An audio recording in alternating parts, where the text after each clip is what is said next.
ሀገራችንን በእጃችን አስገብተን ባመንበትና ባሻን መልኩ ማስተዳደር አለብን።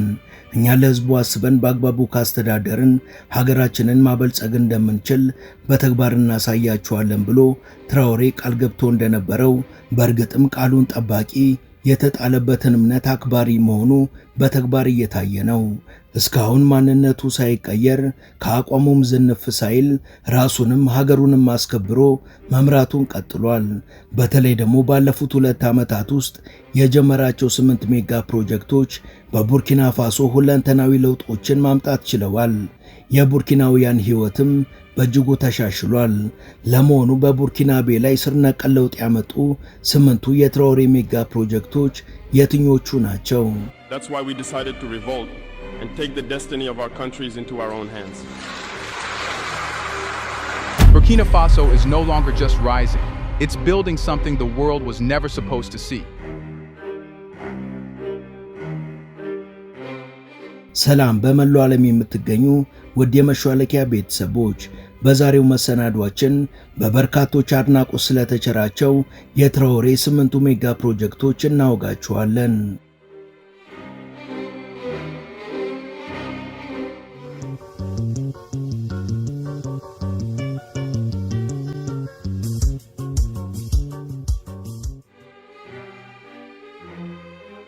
የትራኦሬ የመጀመሪያው ሜጋ ፕሮጀክት የቲማቲም ፕሮጀክት ነው። Red gold. It started with a tomato, or rather, a sea of them, rotting in roadside baskets, unsold, unused, and imported back as paste at 3 times the price. በምዕራብ አፍሪካ ቀጠናዎች ቀይ ወርቅ ተብሎ በሚጠራው የቲማቲም ምርት በተለይ ቡርኪና ፋሶ በእጅጉ ሀብታም ነበረች። ግና ለበርካታ ዓመታት ይህ የአገሪቱ ሀብት ትኩረት ተነፍጎትና የትም ተጥሎ ነበር የዘለቀው። ከዓመት ዓመትም የሀገሪቷ ቲማቲምን የማምረት አቅም ተመናምኖ ነበር።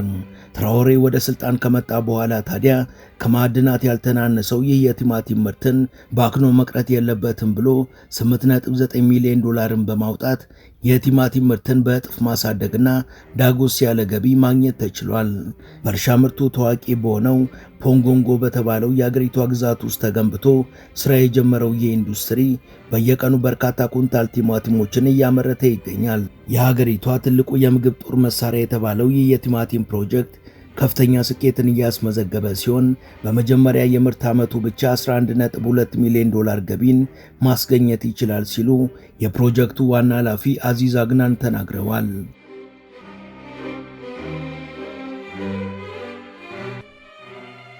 ሁለተኛ ደረጃ ላይ የምናገኘው የትራኦሬ ግዙፍ ፕሮጀክት ዩሊን ሶላር ፓወር ፕሮጀክት ነው።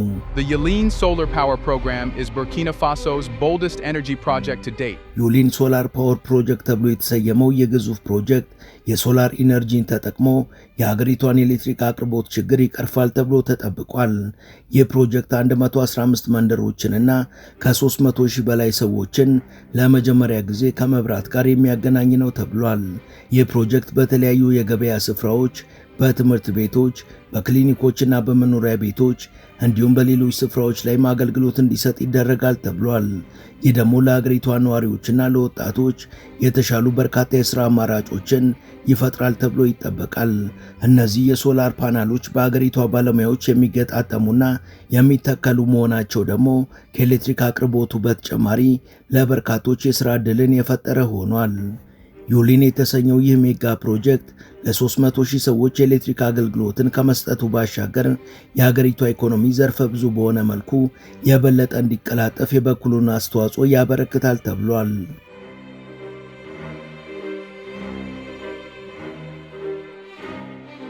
ሶስተኛ ላይ የምናገኘው የቡርኪናቤ ግዙፍ ፕሮጀክት የቦቦ ዴላሶ ሆስፒታል ፕሮጀክት ነው። Rising from the ground in the southwest is the Bobo Dioulasso Regional University Hospital, a symbol of not just health but sovereignty. ኢብራሂም ትራኦሬ ወደ ስልጣን ከመምጣቱ በፊት ሲታመሙ ክሊኒክና ሆስፒታል ሄዶ መታከም ለአብዛኛው የአገሪቷ ዜጋ እንደ ቅንጦት የሚቆጠር የሩቅ አገር ተረት ነበር።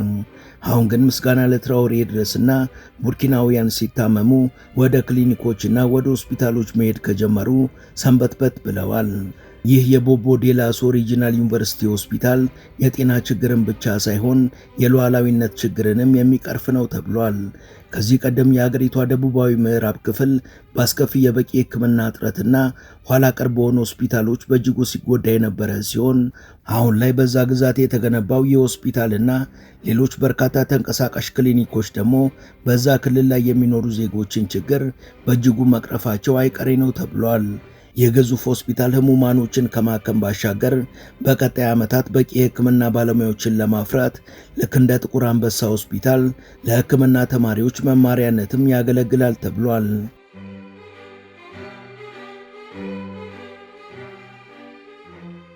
ይህን ሆስፒታል በአገሪቷ ከሚገኙ ክሊኒኮች፣ ሌሎች ሆስፒታሎችና ከአምቡላንሶች ጋር በቀጥታ የሚያገናኝና የሚያስተሳስር ሲስተምም ተዘርግቶለታል። በጣም ጠንካራ የሆነ ሀገር እንዲኖር ከፈለክ ህዝብህን በህይወት ማቆየት፣ ህዝብህን ማስተማርና እየገነባኸው ባለው ሀገር ህዝብ ደስተኛ እንዲሆን ማድረግ አለብህ ብሎ ትራኦሬ በቅርቡ እንደተናገረው ይህን ግዙፍ ሆስፒታልን ጨምሮ እነዚህ ሜጋ ፕሮጀክቶች በእርግጥም ትራኦሬ ሩቅ አሳቢና ሩቅ አዳሪ መሆኑን ያረጋገጡ ናቸው። ውድ የመሿለኪያ ቤተሰቦች ተረካችንን እዚህ ድረስ ከተከታተላችሁት ቻናሉ የበለጠ እንዲያድግ አንድ ጊዜ ሰብስክራይብ እንድታደርጉ አስታውሰን ተረካችንን እንቀጥል። አራተኛ ላይ የምናገኘው የትራኦሬ ሜጋ ፕሮጀክት የዚጋ ሁለት ግዙፍ ፕሮጀክት ነው። Located near Ouagadougou, this dam is being constructed to address the capital's chronic water shortages. የትኛውም የእርሻ ስፍራዎች፣ መኖሪያ ቤቶች፣ ትምህርት ቤቶች፣ ሆስፒታሎች አሊያም ደግሞ መስሪያ ቤቶች ያለ በቂ ውሃ በአግባቡ አገልግሎት መስጠት አይችሉም። በተለይ ደግሞ በአሁኑ ሰዓት እያበበ የመጣውን የሀገሪቷን ተስፋ የሚመጥን የውሃ አቅርቦት በእጅጉ ወሳኝ ነው።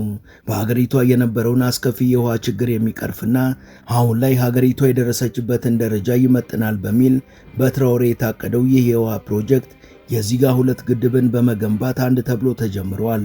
በዋጋዶጉ አቅራቢያ የተገነባው የግዙፍ ግድብ በተለይ የከተማዋን ከባድ የውሃ ችግር ይቀርፋል ተብሎ የሚጠበቅ ሲሆን በተለይ በበጋ ወራት የአገሪቷ የውሃ አቅርቦት በእጅጉ ሲመናመን ሴቶችና ሕፃናት ውሃ ለማግኘት በርካታ ኪሎ ሜትሮችን በእግራቸው ለመሄድ ይገደዱ የነበሩትን አድካሚ እንግልት ይቀርፋል ተብሎ ተስፋ ተጥሎበታል። ግድቡ የሶላር ፓወር ፓምፒንግ ስቴሽን ያለውና ዘመናዊ የፊልትሬሽን ፕሮሰሰር የተገጠመለት ሲሆን ደረጃቸውን የጠበቁ ፓይፖችም የግድቡ አካል ናቸው።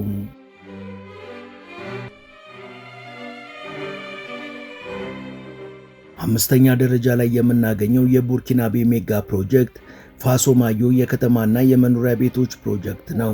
Faso Mayo aims to construct 50,000 new residential units, affordable, sustainable, and tailored to Burkina Faso's climate and culture.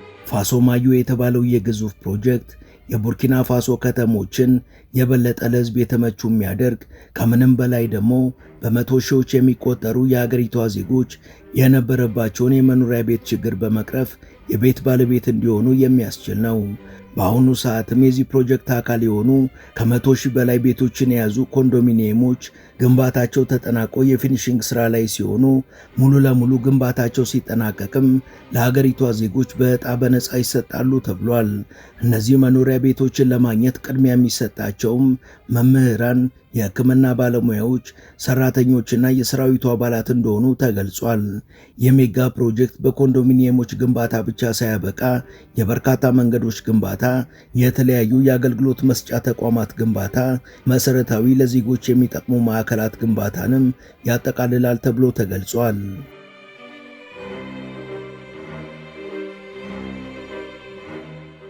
ስድስተኛ ደረጃ ላይ የሚገኘው የትራኦሬ ሜጋ ፕሮጀክት ቡርኪንድልም የተባለው የቡርኪና ፋሶ ብሔራዊ ባንክ ነው።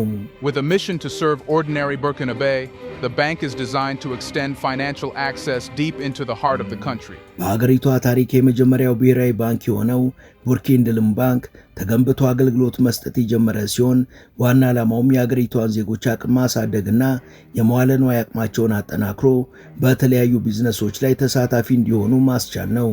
በቡርኪና ፋሶ ባለፉት በርካታ አስርት ዓመታት መሰል ተቋማዊ የፋይናንስ አገልግሎት የታደሉ ለተባሉት ለጥቂቶች ብቻ የተፈቀደ የቅንጦት ነገር ነበር የሚመስለው።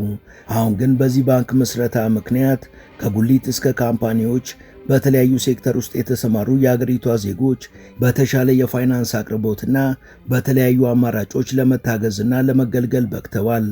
ይህ ባንክ በየገጠሩ የሚገኙ በእርሻ ሥራ የተሰማሩ ገበሬዎችንም ያማከለ አገልግሎትን እንደሚሰጥ የተገለጸ ሲሆን በዝቅተኛ ወጪም ለሕዝቡ አይነተ ብዙ የብድር አገልግሎቶችን አመቻችቶ አቅርቧል። ይህ ባንክ ለቡርኪና ፋሶ ልክ እንደ ማንኛውም ባንክ ዝም ብሎ ባንክ ሳይሆን በዝቅተኛ የኑሮ ደረጃ ላይ ላሉ የአገሪቷ ዜጎች የደረሰና የእነርሱን ሕልውና የታደገ ባንክ ነው።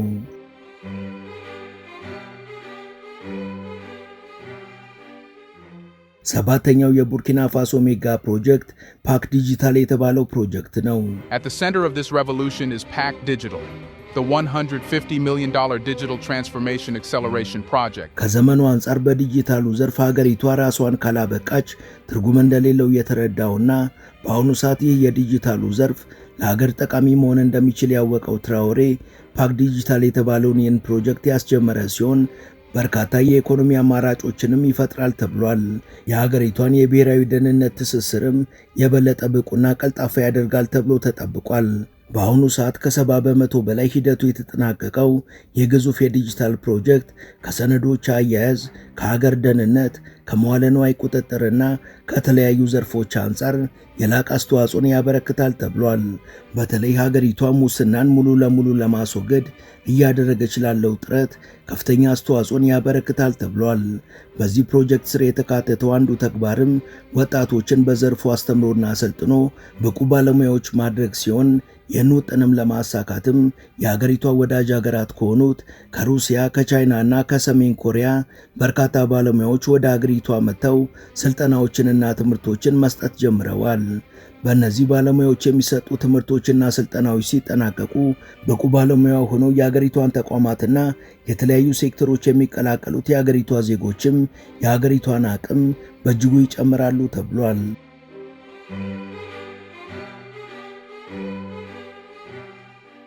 ስምንተኛ ላይ የምናገኘው የትራኦሬ ግዙፍ ፕሮጀክት የመጨረሻው ፕሮጀክት የሆነውን መጠነ ሰፊ የእንስሳ እርባታ ፕሮጀክት ነው።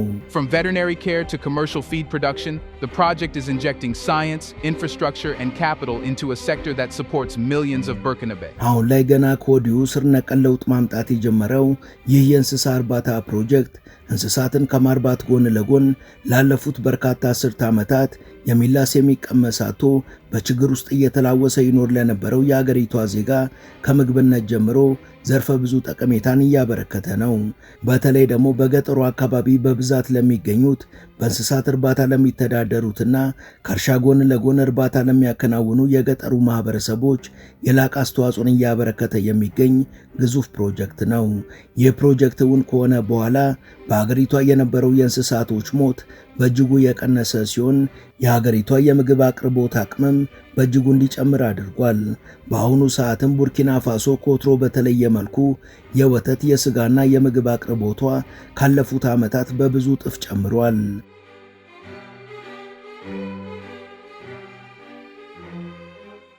ውድ የቻናላችን ቤተሰቦች ለዛሬ ያሰናዳንላችሁ ይህን ይመስል ነበር። እስከ ዝግጅታችን ፍጻሜ አብራችሁን ስለነበራችሁ ከልብ እናመሰግናለን። በቀጣይ ቢሰሩ የምትሏቸውን ርዕሰ ጉዳዮች ብትጠቁሙን ደስ ብሎን እንቀበላለን። ቻናላችንን ላይክና ሰብስክራይብ ማድረግ አትርሱ እያልን ለዛሬ በዚሁ ተሰናበትን። መልካም ጊዜ።